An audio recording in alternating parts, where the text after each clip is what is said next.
ઘણીવાર આપણે ડિગ્રી લઈ લઈએ છીએ અને ડિગ્રી પૂરી થઈ જાય ને પછી આપણને જોબની જરૂરિયાત પડે છે, તો ફટાફટ જોબ કઈ મળી જાય. તો જો ખાસ કરીને ધ્યાનમાં તમારા આજુબાજુમાં જોબ મળતી જ હશે. એમાંની એક જોબ તમને મળી શકે છે ટેલી ઓપરેટર તરીકે. આ ટેલી ઓપરેટર એવી જોબ છે કે મોસ્ટ ઓફ કોઈ પણ એરિયામાં જઈએ ને જ્યાં બિઝનેસીસ છે, કોઈ પણ ધંધા ચાલતા હોય તો ત્યાં તમને ટેલી ઓપરેટર જોઈએ. તો મિનિમમ એ લોકો શું ડિમાન્ડ રાખે, તો કમસે કમ ભાઈ તમારું એક તો ગ્રેજ્યુએશન હોવું જોઈએ.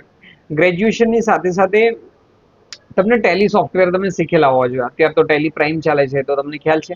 અને ટેલી પ્રાઇમની અંદર સરસ રીતે તમે એકાઉન્ટિંગ કમ્પ્યુટરાઇઝ કરતા હોવા જોઈએ. અને કમ્પ્યુટરાઇઝની અંદર ઇન્વેન્ટરી યાની કે સ્ટોક આઇટમ સાથેનું જીએસટીનું છે, ટેક્સેશનનું કામ છે, આ તમે જાણતા હોય ને તો પણ ચાલી જાય. અને એની સાથે ખાસ કહી દઉં તો તમને એની અંદર તમે ઇંગ્લિશ બેઝિક નોલેજ તો જોશે જ. ઇંગ્લિશ બોલતા ના આવડે ચાલે, પરંતુ કમસે કમ લખતા ને વાંચતા તો આવડતું હોવું જોઈએ નોર્મલી. તો આ બધી સ્કિલ છે.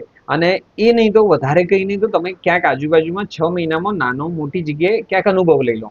એનાથી તમારે 4 ચાંદ લાગી જશે. કહેવાનો મતલબ મારો એ છે કે જો તમને અનુભવ હશે ને તો કોઈ પણ કંપની ખેંચી લેશે, લઈ લેશે તમને. ઇન્ટરવ્યુમાં તો તમને વાત કરવાની મજા આવશે. તો એક નોર્મલ જોબની મેં તમને વાત કરી. ટેલી ઓપરેટરમાં જવું હોય તો આટલી આટલી સ્કિલ તમે તૈયાર કરો તો તમને કામ આવી જાય. જો તમને વિડીયો સારો લાગ્યો હોય તો તમે આજુબાજુમાં ક્યાંક શેર કરી શકો છો, જે લોકો ગ્રેજ્યુએટ થઈને ક્યાંક શોધવા માંગે છે અને કોર્સિસ કરવા માંગતા હોય તો અમારો આઈટી સેન્ટરનો સંપર્ક કરી શકો છો. તો મળીએ છીએ બીજા વિડીયોમાં બીજા કોમેન્ટના પ્રશ્ન સાથે. Thank you.